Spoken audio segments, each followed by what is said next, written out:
paz do Senhor Jesus, aos alunos aqui do Núcleo Teológico IBAD. Eu sou o pastor Marco e nós estamos de volta com as nossas aulas. Estamos estudando o livro dos profetas e hoje estamos na unidade 4, a nossa quarta aula, quarta e última aula, ok? Então, terminando aqui a prova de hoje, já vou liberar para vocês a nossa prova, tá bom? Bom, vamos então aí para o nosso estudo. Aqui está, como estamos dizendo, né? Falaremos agora dos profetas maiores. Vamos estudar Jeremias, Ezequiel e Daniel, ok? Aqui no capítulo 1, vamos iniciar falando da autoria, data e local da escrita. Então, começando pelo livro do profeta Jeremias, vamos dizer alguma coisa sobre a sua biografia. Tá? Então, o Jeremias, ele foi um profeta que viveu no século 7 a.C., tá? Ele nasceu por volta do ano 647 a.C., em Anatote, uma cidade de Benjamim, que ficava a cerca de 5 quilômetros de Jerusalém. Tranquilos? Era descendente da família sacerdotal, tá? De Abitar, conforme segundo Reis 2:26, da descendência de Eli. Jeremias era filho de Uquias, era um sacerdote que atuou na reforma, né, promovida pelo rei Josias, bisavô de Esdras, né? Então, Jeremias, então, ele começa a profetizar na época do rei Josias, que foi até um rei bom em Israel, né? Mas após Josias surgiu outros reis ímpios aí, ok? Vamos lá então. O nome Jeremias significa o Senhor estabelece. Ele nasceu nos tempos do rei Manassés, então o seu nascimento foi no tempo do rei Manassés, que é considerado aqui um dos piores reis de Israel, né? Que ele introduz aí a idolatria para dentro do reino, permite aí o sacrifício de crianças, né? O deus Moloque, enfim. Então, Jeremias ele nasce na época em que o rei Manassés era rei de Israel. Era um rei ímpio, né, que morreu em 642 a.C. E quando ainda era moço, com cerca de 20 anos, por volta do ano 627 a.C., deu início ao seu ministério profético. Tá? Então, quando nós lemos o capítulo 1 de Jeremias, nós vemos ali a chamada de Deus, o chamando-o como profeta, né? E o profeta Jeremias, aos 20 anos de idade, ele vai dizer para o Senhor que ele era uma criança e não sabia falar. Então Deus lhe faz uma promessa maravilhosa, dizendo que ele foi escolhido desde o ventre da mãe, que dentro do ventre da sua mãe Deus já o havia santificado e já tinha aí separado para ser profeta, né? E Deus falou para ele ficar tranquilo que Deus ia colocar as palavras na boca dele, né? E diz muito mais para ele, né? Dizendo que ele ia pregar para um povo obstinado, de dura cerviz, né? Mas quer eles ouvissem ou não a mensagem do profeta, ele ia ter que profetizar, amém? Então, como ofício de profeta, ele recebe uma missão árdua, né? Muito dura, por sinal, e Jeremias, então, ele vai profetizar, né, antes do cativeiro babilônico, e ele vai vivenciar um pouco dentro do cativeiro, ele vai ver, ele vai profetizar sobre a destruição de Jerusalém, e ele vai contemplar todas estas coisas acontecendo, tá bom? Muito interessante aqui a vida do profeta Jeremias. Bom, as advertências que Jeremias escrevera em seu livro, elas podem ser encontradas na própria obra, né? Haja vista que há várias referências sobre a vida e o ministério de Jeremias junto a Baruque, seu fiel escrevente. Nós sabemos aqui que Baruque, ele era o escrivão aqui de o profeta Jeremias, Tá? Então nem todos os profetas de Deus tinham o hábito de escrever. Então, Jeremias tinha aí um escriba, aqueles que Jeremias ditava as palavras e Baruque então as copiava, né? Outros livros atestam a veracidade da escrita de Jeremias, como o caso de Daniel, capítulo 9, verso 2, e também Esdras 1 e 1. Tá? Então a tradição judaica ela reconhece a autoria de Jeremias e o Novo Testamento cita várias vezes como mensagem de Deus verdadeira. Tá? Então, comprovado aí a canonicidade do livro do profeta Jeremias. O ministério profético de Jeremias, ele atravessou vários reinados em Judá. Tá? Ele inicia-se, como eu falei aqui, com o rei Josias, que vai do capítulo 1 ao verso 20. Né? Jeremias profetizou nos tempos de Joacás, 609 a.C., reinou por 3 meses. Aí nós temos o Jeoaquim, 609 a 597 a.C., e depois profetizou no reinado de Joaquim. Então observa-se que nesse período teve 2 reis aí com nome quase que iguais, né? Temos o Jeoaquim e o Joaquim. São 2 reis aí, tá? E por fim a sua mensagem profética ela foi proferida no mandato do rei Ezequias, 597 a 587 a.C. Qual era o tema central do profeta Jeremias? Jeremias ele prega enfaticamente contra os pecados de Judá, os advertindo com relação à idolatria e à desobediência. Tá? O abandono do pecado era o caminho para a restauração de uma aliança com Yahvé, porém a permanência nele, né, no pecado, na rebeldia, na idolatria, levaria a nação à ruína, pois o juízo de Deus viria levando-os para o exílio, no caso aqui o exílio babilônico. Tranquilo? Então, o profeta Jeremias ele traz essa mensagem de advertência, de juízo, a fim de que o povo se reconciliasse com Deus, que o povo se arrependesse dos seus caminhos, dos seus pecados, né? E voltassem para Deus, mas isso infelizmente não aconteceu. Qual era o contexto histórico? Bom, o contexto histórico de Jeremias envolve um dos momentos mais difíceis da história de Israel.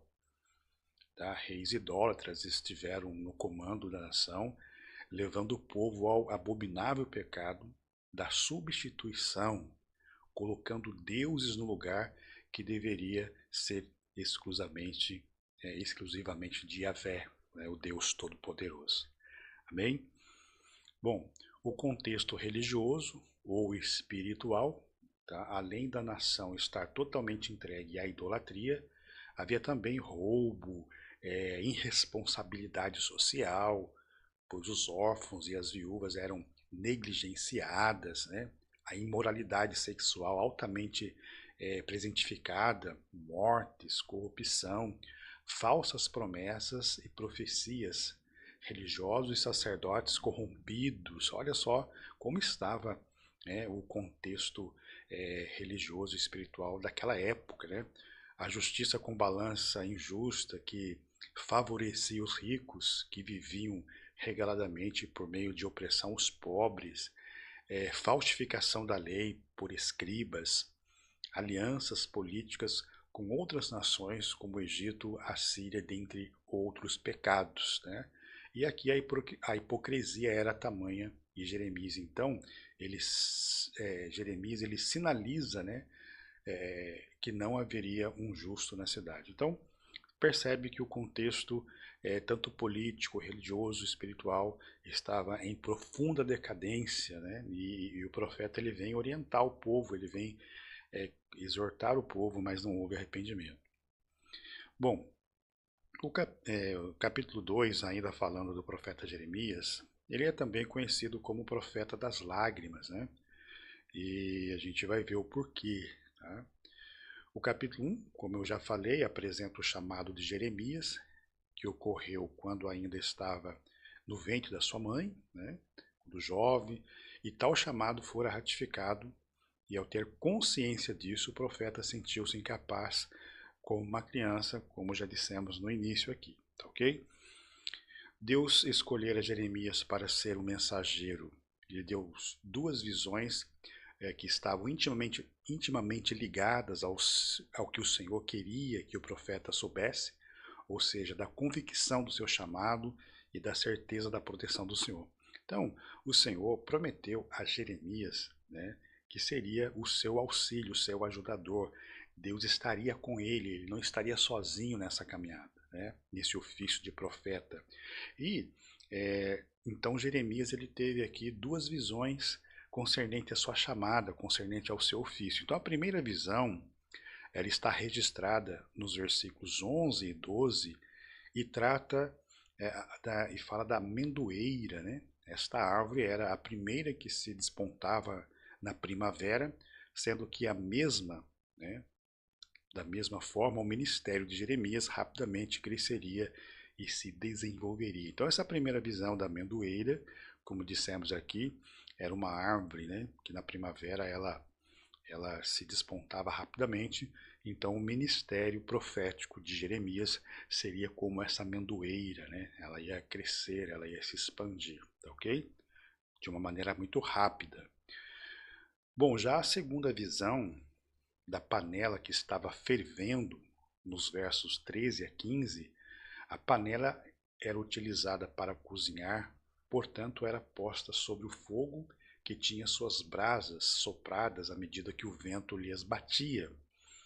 Então a boca da panela ela estava direcionada para o norte, que estava, né, indicando que o julgamento também viria de lá, né, Síria para as terras palestinas, ok? Então de fato a punição viria porque o povo tinha cometido inúmeros pecados contra o Senhor. Até aqui tudo bem? A mensagem de juízo e restauração. Dos capítulos 26 ao 39, o profeta detalha as mensagens sobre o juízo que viria sobre Judá, mas também sinaliza que chegaria o tempo de restauração. Amém? Bom, nos capítulos 40 ao 44, algumas cenas ocorrem. Então, por medo de Nabucodonosor, um grupo de judeus parte para o Egito, levando consigo Jeremias, e por sua vez prega contra a idolatria, mas também é ignorado, né? Aí então nós temos o Lamentações de Jeremias, tá? O que contém no livro de Lamentações de Jeremias? Então, como eu disse aqui no início, Jeremias ele foi chamado a profetizar antes do cativeiro, tá? E ele viu, né, a nação sendo presa pelos babilônicos. Então, Jeremias ele vê o cerco se fechando, ele vê a destruição e aquilo lhe causa tristeza no coração. Tá? Então ele começa a escrever aqui as suas lamentações, que o livro de lamentações de Jeremias, que na verdade ela contém canções de luto, né? Em memorial quando Judá e Jerusalém foram destruídas em 586. Então, todas as vezes que ele se reunia em determinado tempo, cantava aqui esses cânticos de luto em memória àquele grande acontecimento em massa realizado aqui pelo Império Babilônico através do rei Nabucodonosor. Em Lamentações fica evidente que Deus cumpriu a sua palavra ao castigar a rebelde nação de Israel. Por meio das advertências internas da obra, constata-se que fora Jeremias o seu autor. Bem, então, tanto o livro de Jeremias como Lamentações de Jeremias foi escrita pelo próprio profeta Jeremias. Pois bem, Jeremias ele escreveu uma série de 5 lamentações a fim de expressar a sua imensa tristeza e dor emocional por causa da trágica devastação de Jerusalém, que compreende aqui, a gente vai ver.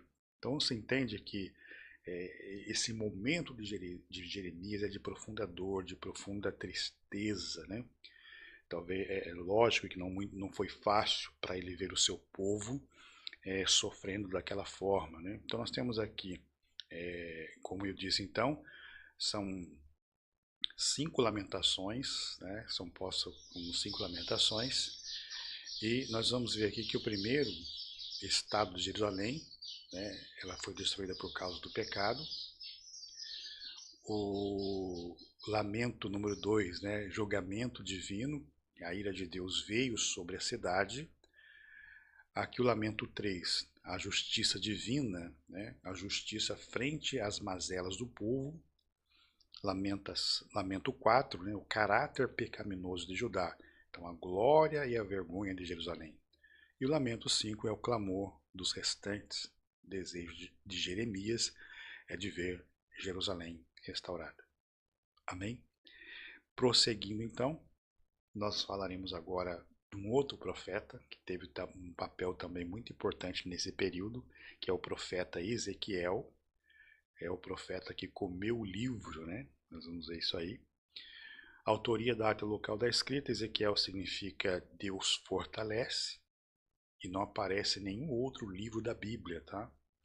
O profeta é o autor do livro que leva o seu nome, e era um sacerdote, logo aborda o assunto ligados ao sacerdócio em seu livro. Então, quando o Ezequiel, na sua teira, na sua adolescência, juventude, já passando para a fase adulta, ele estava se preparando para ser um sacerdote, né?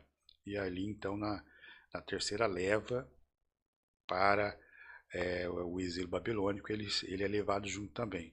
Ele era filho de Buzi, linhagem de Zadok, e era casado, mas não tinha filhos. Tá? E no dia do cerco de Jerusalém, a sua esposa faleceu, tá?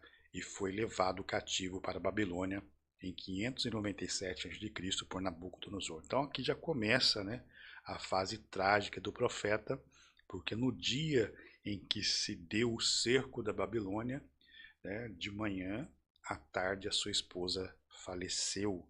E Deus deu uma ordem para Ezequiel, né, que ele de como ele deveria se comportar em relação a isso, tudo para mostrar para a nação, né, de quando acontecesse esses males com a nação, também não ia ter luto, não ia ter um sentimento por aquilo. Tá ok? Prosseguindo aí, não se tem clareza quanto à data escrita do livro, tá? As datas que o livro fornece são confiáveis. Logo, Ezequiel profetiza de 593 a.C. a 571 a.C., Ezequiel 1 e 1 e 29 e 17. Então, o livro de Ezequiel, ele não traz nenhuma informação sobre a sua morte, tá? Porém, a tradição rabínica afirma que ele foi morto por um príncipe de Israel por tê-lo repreendido por sua idolatria, isso cerca de 560 a.C. Tranquilos? Então, qual era o tema central do profeta Ezequiel? Ezequiel ele enfatizava a sua obra A Glória do Senhor. Tá? Nós vamos perceber no livro do profeta Ezequiel, em que as nações estavam, na verdade, Babilônia se organizando, né, para fazer o cerco em Israel, e nós vamos perceber que nos céus também há uma movimentação. Tá? Então, é muito importante a gente citar isso aqui, que muitas visões do profeta Ezequiel, que é até difícil de nós entendermos, mas quando a gente entende um contexto que ela está que ela está acontecendo, fica mais fácil de entender. Porque enquanto as nações, né, a nação que Deus escolheu se organiza para fechar o cerco em Israel, no céu também está acontecendo aqui uns movimentos, né? Ou seja, o próprio Deus acompanhando tudo de muito perto, assim, né? Sempre atento a todos os detalhes. Então, a glória do Senhor ela é manifesta, né? Então, Israel falhara com Deus, andando nos caminhos da idolatria e da desobediência, e o Senhor esperava que a nação olhasse para as suas mazelas, né, e reconhecesse a dependência de Deus por meio do arrependimento, mas assim como o profeta Jeremias pregou, assim como o profeta Jeremias anunciou, né, não houve neles o arrependimento, e com Ezequiel também não foi diferente. Tá? Contexto histórico: O cenário que envolve Ezequiel é do cativeiro babilônico, né? Não havia, portanto, templo e nem sacrifícios, tá? O templo já havia sido destruído pelos babilônicos, e foi nesse período, então, que eles começaram a habitar em tendas, né? A montar ali as tendas para que não mais oferecesse sacrifício, porque Israel não oferece sacrifício ao Senhor, a não ser dentro do templo.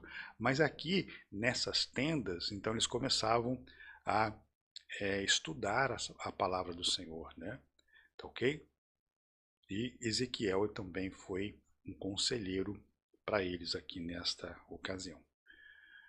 Contexto religioso e espiritual, é importante frisar que Israel e Judá andaram desviantes do caminho do Senhor, tá?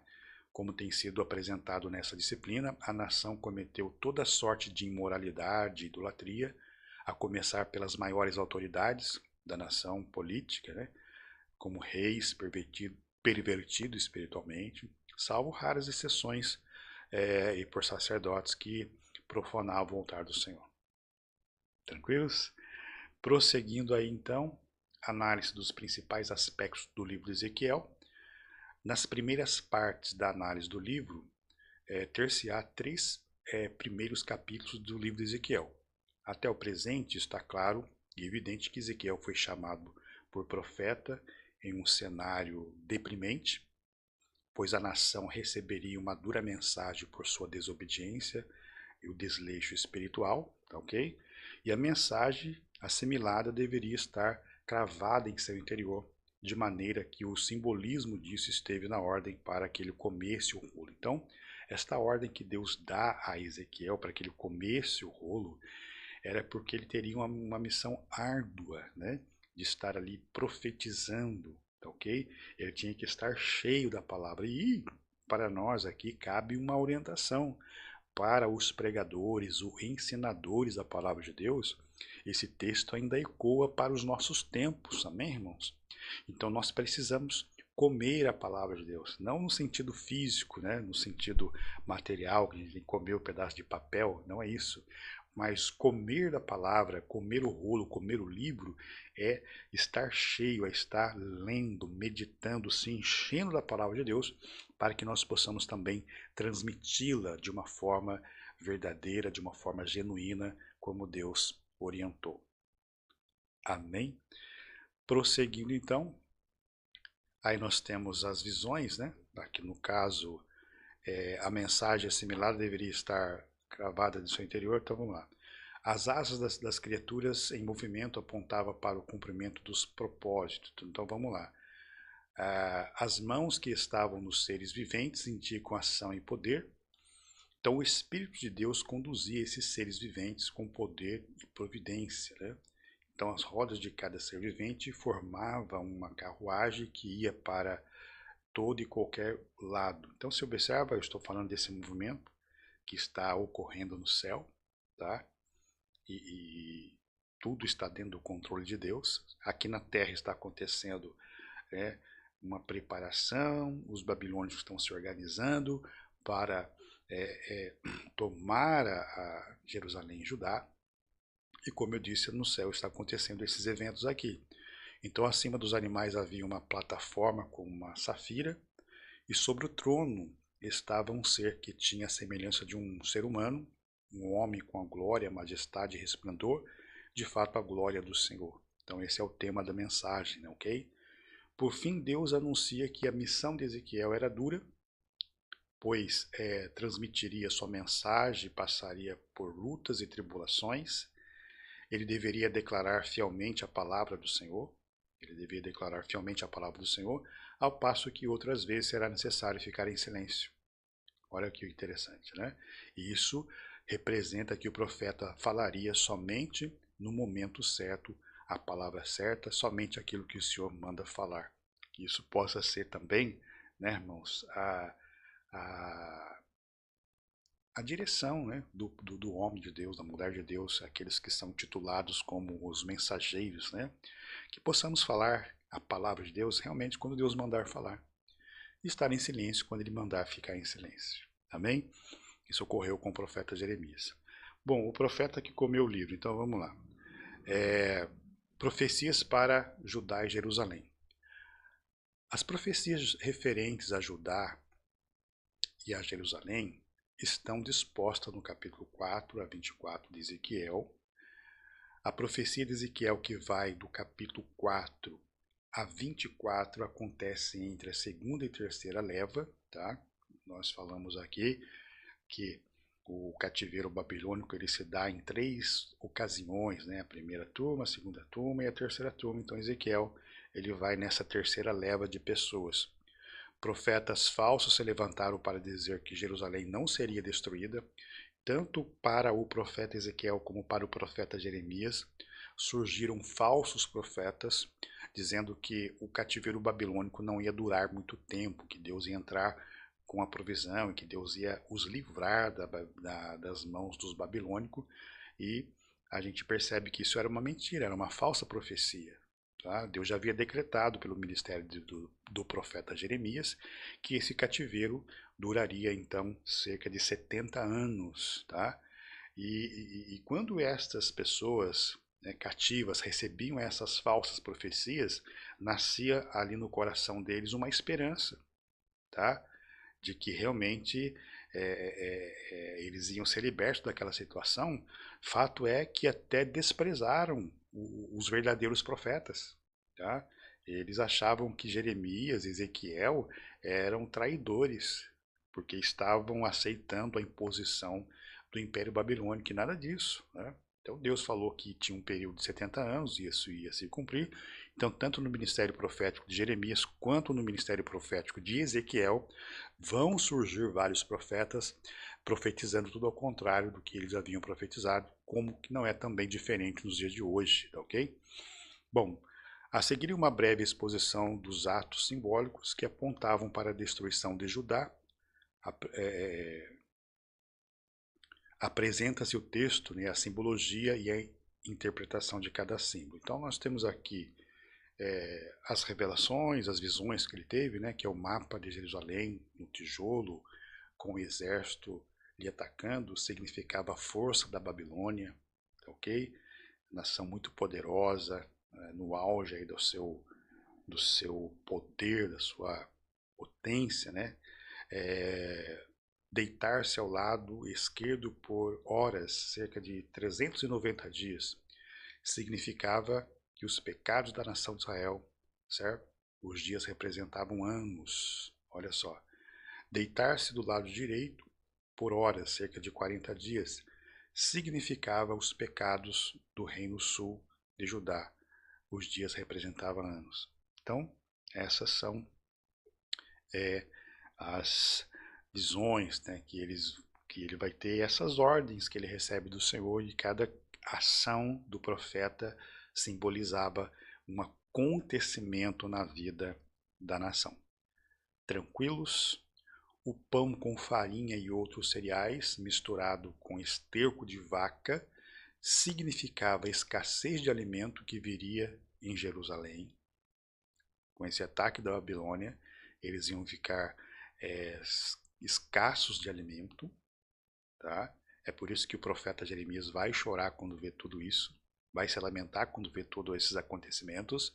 Barba e cabelo em 3 partes iguais. Pessoas morreriam em Judá pela espada, pelo fogo, e quando a cidade de Jerusalém fosse cercada.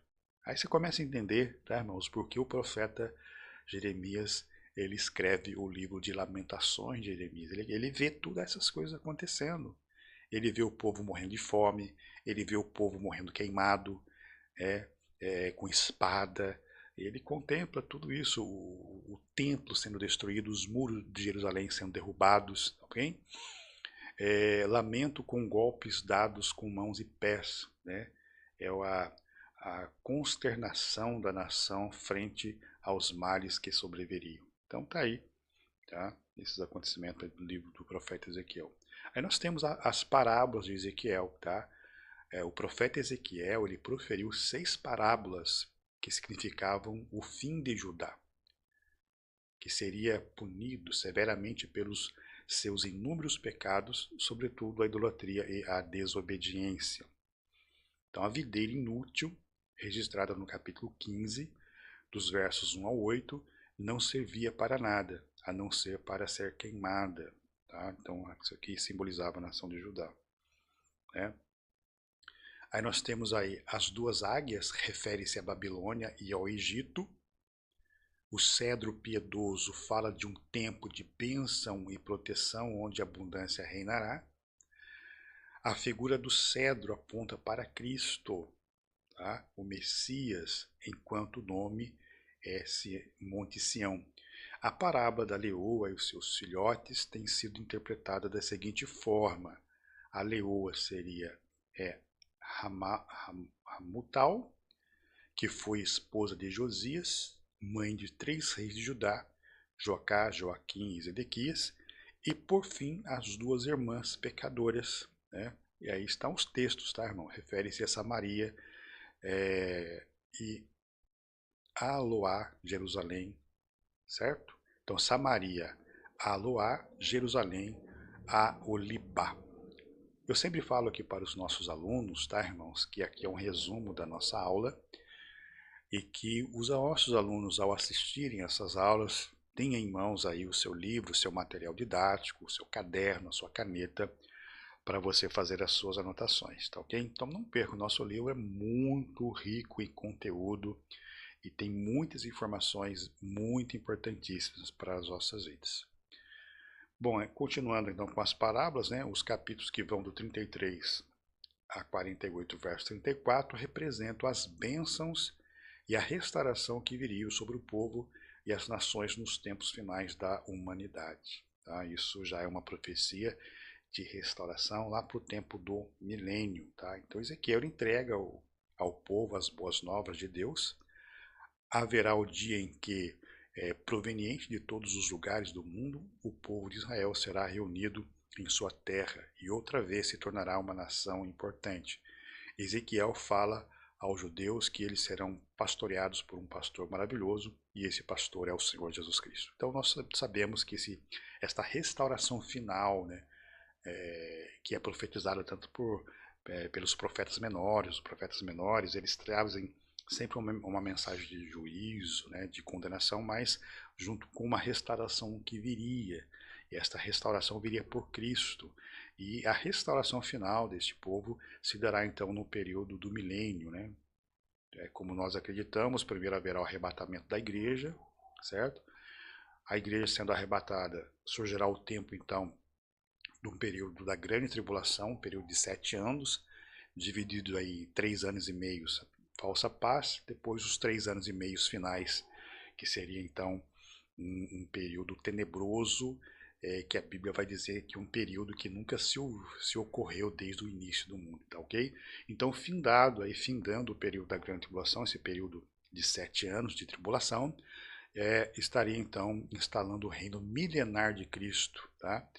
1000 anos com Cristo, aonde então Israel seria totalmente restaurado pelo Senhor, mas isso é assunto para matéria de escatologia, tá bom? Finalizando aqui com o profeta Daniel, as revelações divinas da história, tá ok? Autoria, local e data da escrita, o nome Daniel significa Deus é meu juiz. Vários textos bíblicos dentro da obra atribuem a autoria do livro para o próprio Daniel.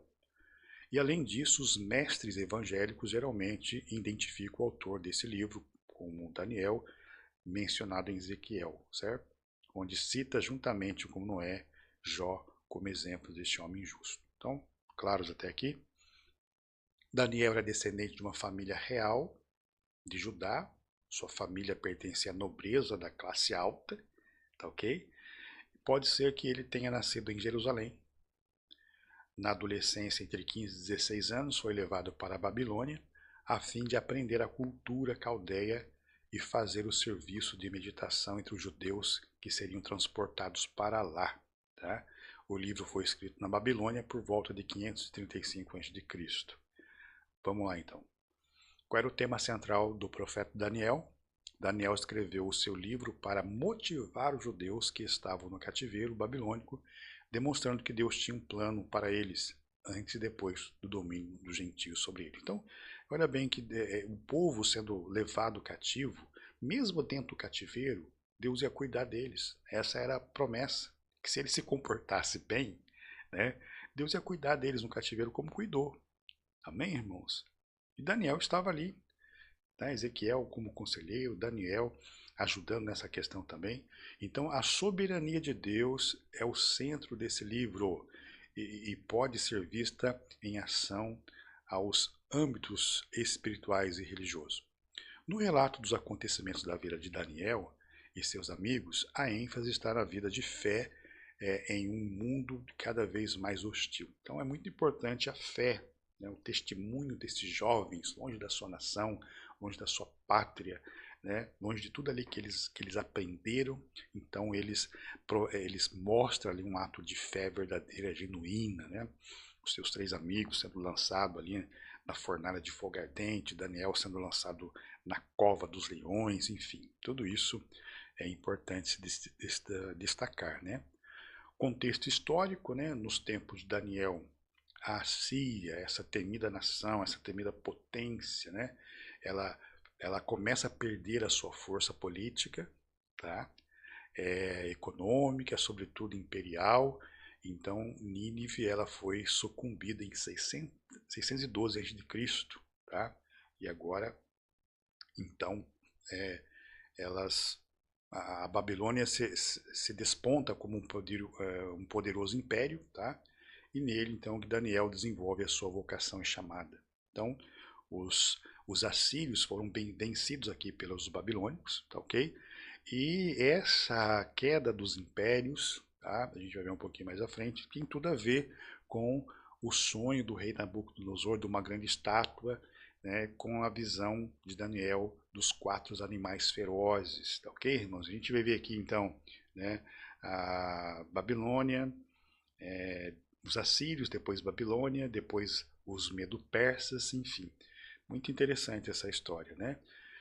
Bom, a Babilônia era, portanto, a cidade mais importante do mundo nos dias de Daniel e além de ser, evidentemente, o poderoso império, e é isso, né, que vai levar à queda dos babilônicos, porque essas conquistas que eles faziam, embora os assírios, tanto os babilônicos, que eles foram instrumentos escolhidos de Deus para punir as nações rebeldes, mas eles exageram na dosagem, eles atribuem isso aos seus deuses e eles vão ser castigados também por causa disso, ok?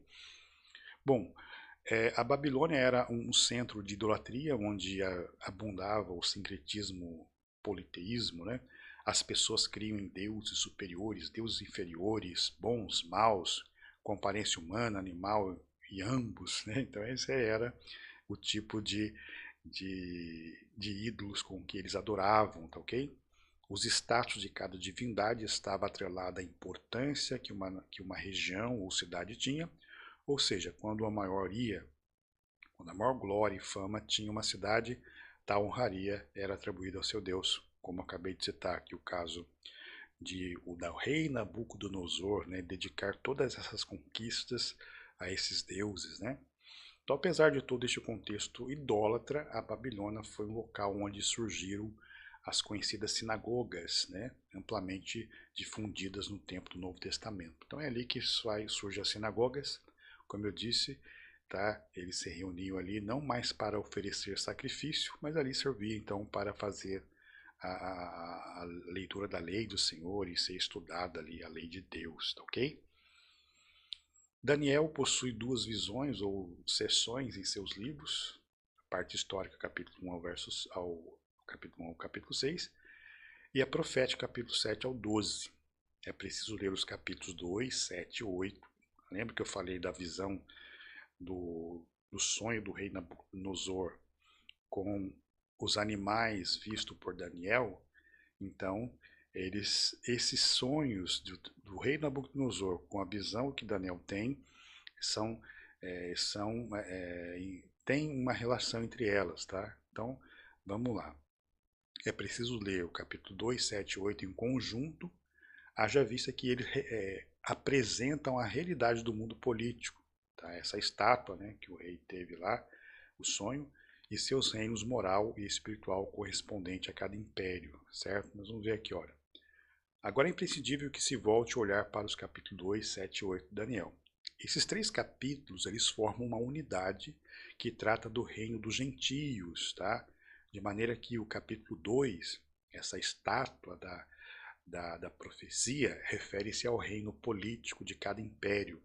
Tá? E o capítulo 7 trata do caráter moral e espiritual. Então esta estátua que tinha cabeça de ouro, né?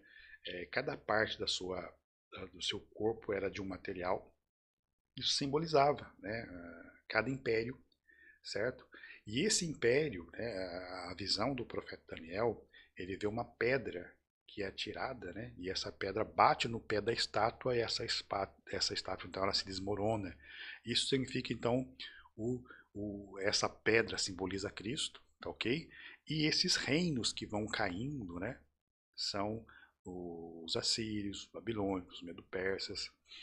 E esses animais vistos por Daniel são a característica, né, da ferocidade desses impérios, como eles agiam. Tranquilos? Capítulo 9 de Daniel apresenta a profecia das 70 semanas, tá? E essa passagem bíblica precisa ser muito bem compreendida a fim de erros teológicos, de interpretação que sejam cometidas, tá?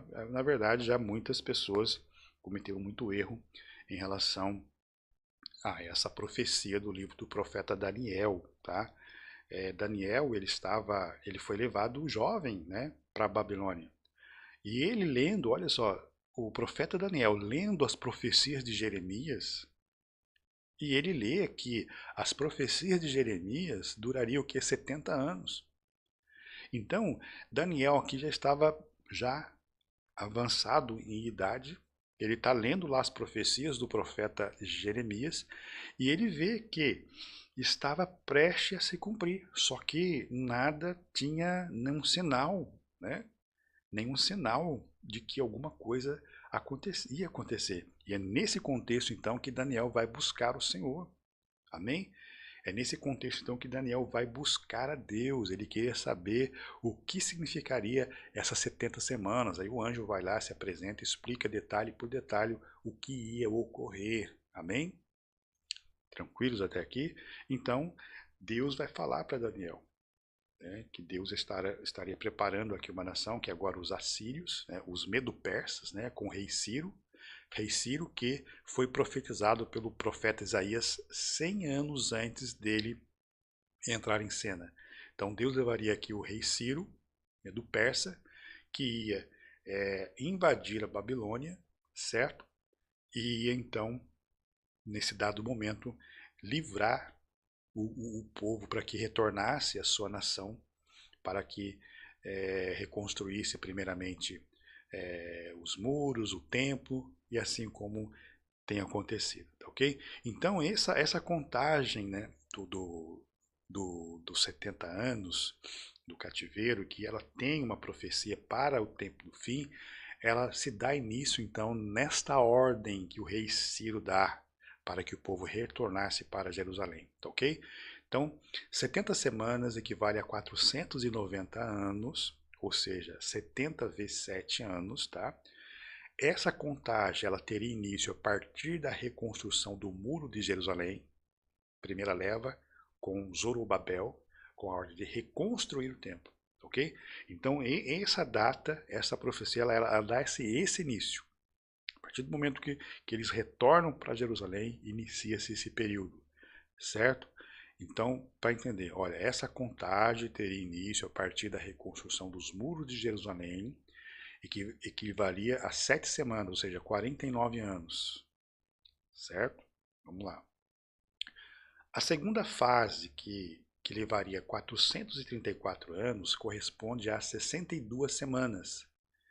Teria início em 396 a.C., de imediato ao fim da primeira fase, perdurado até o ano 312 depois de Cristo.